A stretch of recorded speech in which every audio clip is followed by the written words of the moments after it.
Why are we all addicted not just to substances, but to things like technology, drama, achievement, and validation? The answer lies not in moral failure, but in a mismatch between our evolutionary wiring and the modern world. Our brains, designed for survival in tribes and wilderness, are now overstimulated by algorithmic platforms, performance-driven societies, and emotional emptiness. Take technology, we check our phones hundreds of times a day, not just out of habit, but because our dopamine system, which evolved to help us seek out food and connection, is now hijacked by infinite scrolls and red notification bubbles. Tech companies have studied our psychology down to intermittent rewards to keep us hooked. That's why swiping on TikTok feels like pulling a slot machine lever. The reward is unpredictable, and that makes it more addictive. But what we're really chasing isn't entertainment, it's connection and validation.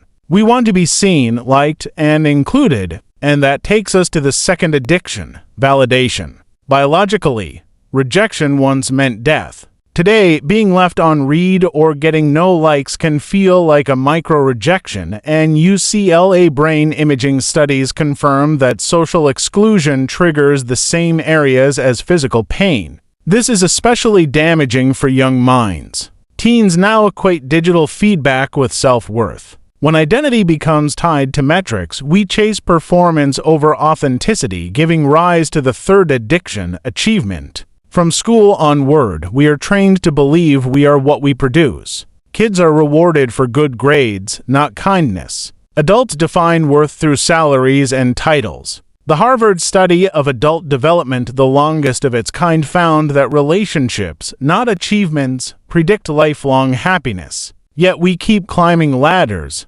Why? Because productivity has become our religion. We glorify burnout, confuse ambition with meaning, and view rest as laziness. But success doesn't satisfy, it escalates. This is known as the hedonic treadmill. Once we reach a goal, the high wears off and we chase the next. When none of it feels enough, we often fall into the fourth addiction, drama. For those who grew up in emotional chaos, calm feels foreign. They may associate love with intensity or equate silence with abandonment. So they stir up arguments, fixate on conflict, or get caught in social media outrage cycles. MIT research found that fake news spreads 6 times faster than real news because it triggers more emotion. Algorithms feed this fire, monetizing outrage, and we become players in a game where fear, anger, and controversy are currency. But beneath all these behaviors is something